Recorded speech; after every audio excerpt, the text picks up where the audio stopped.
Mina le mɔgɔ min ka histoire ɲɛfɔ an ɲɛna n'i y'i sigi k'a lamɛn i bɛ bɔ ko caman kalama i b'a dɔn k'a fɔ ko Mali kɔnɔ ko bɛ yen nɔ i yɛrɛ tɛ min kalama bon an balimamuso dɔ de ye n wele k'a ka histoire ɲɛfɔ n ɲɛna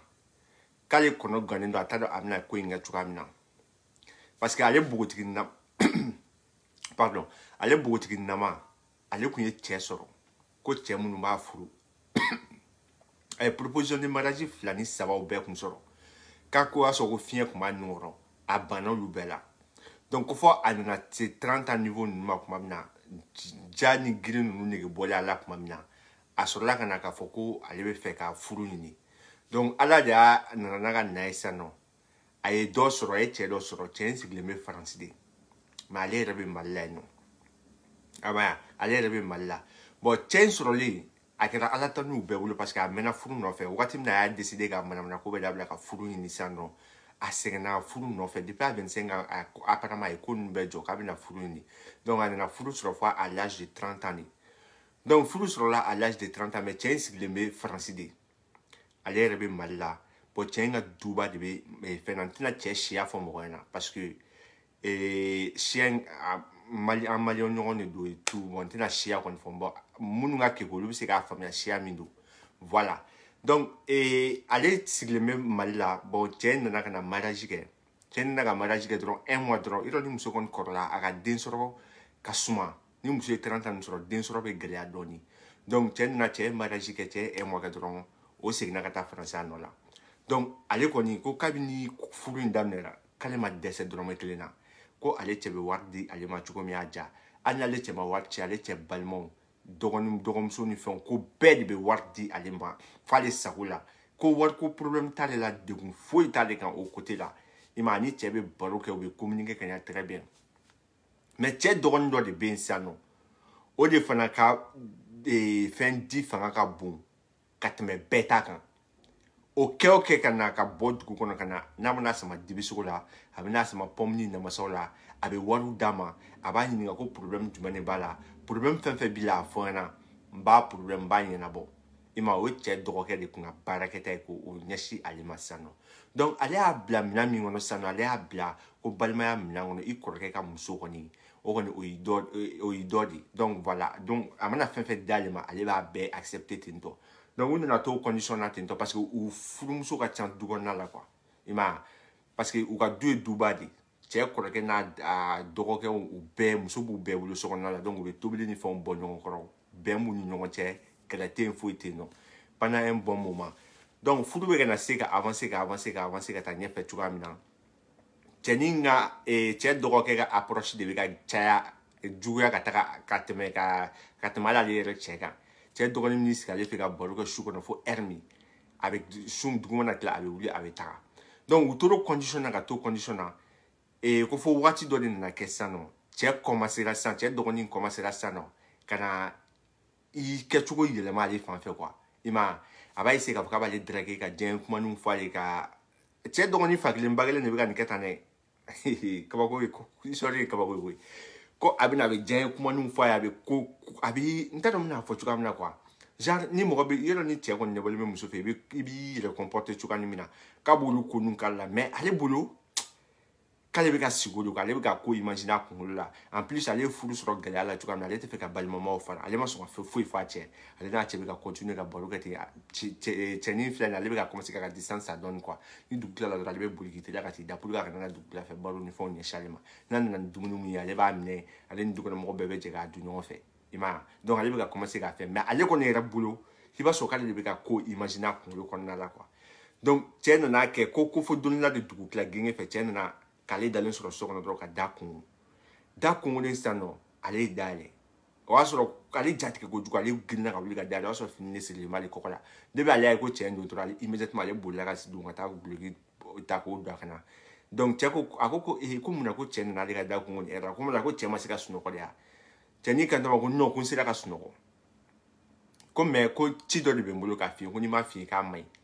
donc muso fana ko ok ko problème t'a la k'ale b'a sigi a y'a sigi fauteuil kɔnɔ cɛ fana y'a sigi fauteuil kɔnɔ o commencera ka kuma a y'a ɲɛfɔ a ɲɛna ko bon ko dukɔnɔmɔgɔw ye réunion kɛ ko ne de choisira ko pour que ne de ka to ka jɛ i fɛ ko komi i cɛ bɛ kɔfɛ o bɛ fɛn ɲini na yen fɔlɔ ko donc ne de ka te ka jɛ fɛ ko parce que k'i si kɔrɔbayara den t'i bolo fɛn t'i bolo k'ale ja tigɛ kojugu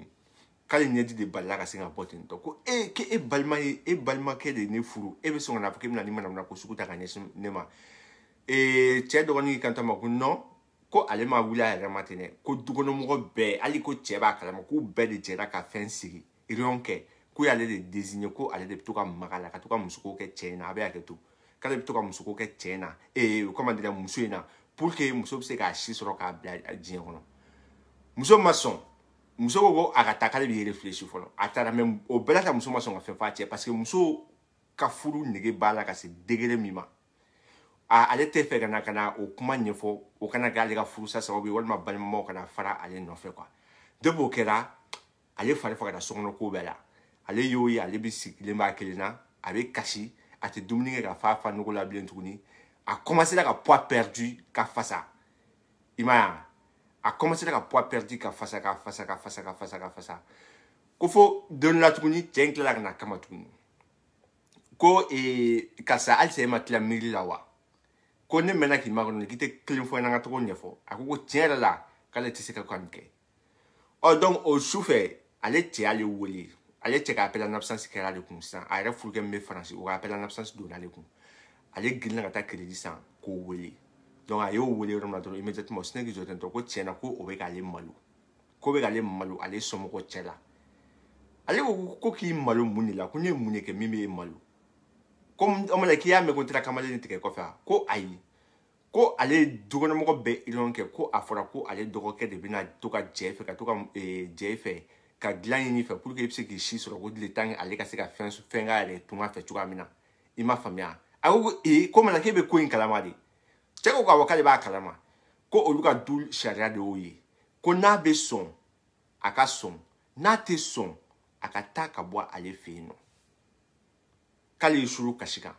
i ma faamuya ko cɛ ye tora dɔrɔn ka appel tigɛ donc ale fana nana dugu jɛra sisan ale wulila k'ale bɛ taga alimami voir ka t'olu ɲininka n'o y'a sɔrɔ nin bɛ ala sariya kɔnɔ walima n'a tɛ ala sariya kɔnɔna la ale taara alimami ɲininka ka alimami ka hakilina ni fɛnw dɔn alimami ma sɔn k'i da don a kuma la alimami kɔni y'a fɔ a ɲɛna ko tiɲɛ yɛrɛ la k'ale m'o ye kuranɛ kɔnɔ i ma ko mais k'ale da t'u ka dukɔnɔ kuma ni fɛnw na muso nana muso fiyefiyelen don parce que a bɛ muso kunkolo kɔnɔ n'ale nana ban sisan cɛ bɛ n'ale furu sa ale bɛ furu sɔrɔ gɛlɛya la cogoya min na ale filɛ nin niveau min na tan tɔ ale kɛ to ka cɛ wɛrɛ sɔrɔ cɛ dun ka d'ale nimu yɛrɛ ye fo ka taa fɔ a ka d'ale nimu ye cogoya min na n'ale nana sisan na ka n'i ban cɛ bɛ n'i ban ale la bon n'ale nana ka na sɔn dun ninnu tɛ ala sariya kɔnɔ alimami de y'a fɔ k'a tɛ kuranɛ kɔnɔ na k'ale m'a ye kuranɛ kɔnɔ donc sisan k'ale t'a dɔn ale bɛna min de kɛ tuguni donc ale sigilen tora ale bɛ to ami ni fɛn na k'ale kansinamuso dɔ de bɛ yen nɔ ko y'ale remarqué ko taara ka ale wuli wuladanin fɛ dɔrɔn ka don n'ale so kɔnɔ ko karisa ko ne ɲɛ b'i la i bɛ kasi la kuma bɛɛ b'i kelen na ne y'a faamuya min b'i la nin ye yan du sariya de ye dɛ donc i k'a lajɛ parce que ale ni cɛ in tɛ siya kelen quoi i m'a ye ale tɛ o dɔn donc i k'a lajɛ i ka sɔn ko parce que n'i ma sɔn i ka furu b'a da fɛ i m'a ye ko a ye cɛ b'a préféré i ka jɛ ale dɔgɔkɛ fɛ o ka fisa i ka t'i yɛrɛ di kamalen wɛrɛ ma kɛnɛmala la i m'a ye donc u tora ɲɔgɔn tibi ni ɲɔgɔn sama la o kuma la muso kansinamuso sinɛ k'i kanto ten tɔ ko bon ko i ɲɛ bɛ ne den mun na tan tɔ ko yɛrɛ ko n'i ɲininka a b'i kɔnɔ ko nin ye cɛ den ye parce que o fana cɛ bɛ kɔfɛ ko non ko nin y'ale cɛ kɔrɔkɛ den ye u kɔrɔkɛba cɛ kɔrɔkɛba min bɛ so kɔnɔ ko nin y'o den ye tan tɔ ko nin du in sigikan de ye nin ye ko wa ko ninnu ka siya de bɛ nin paratike kuma caman i m'a faamuya ko nin ye nin ko in sigikan de ye tan tɔ cogoya la tan tɔ ko i bɛ sɔn ko walima i ka furu b'a da fɛ ko ne kɔni nana ka na conseil de d'i ma ko koba tɛ an bɛɛ bɛ nin vie la na tan tɔ donc i bɛ sɔn nin ma cɛ b'a kɔrɔ dɔn i n'ale balimakɛ ka jɛ o ka fisa i ka t'i yɛrɛ di cɛ wɛrɛ ma quoi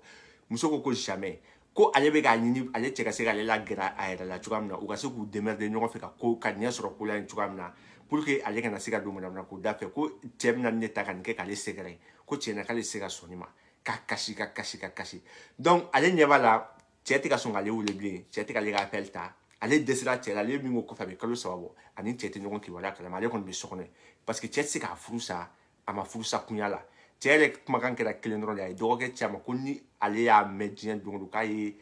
kamalen tigɛ k'ale b'a faga ko ka tila k'a yɛrɛ faga tuguni i m'a ye donc muso de taara sisan nɔ muso dɛsɛra sisan parce que muso tun bɛ fɛ ka ko in gérer a ka couple ko gérer ka sɔrɔ a ma se a yɛrɛ somɔgɔw ma fɔlɔ donc muso kelen k'a ye tuma min na ko ale dɛsɛra complètement ale tɛ ka se ka ɲɛ sɔrɔ nin ko in na ale tununnen don ale fana wulila ka taa s'a ba ma ka taa kuma ɲɛfɔ a ba ɲɛna a kelen ka kuma ɲɛfɔ ba ɲɛna ba kulela de o yɔrɔ bɛɛ la ba ko i si tɛ segin ka taga du in kɔnɔ bilen tuguni ko ni nin y'i ka furu sigikan ye ko furu in k'ale b'a préféré k'a ka sa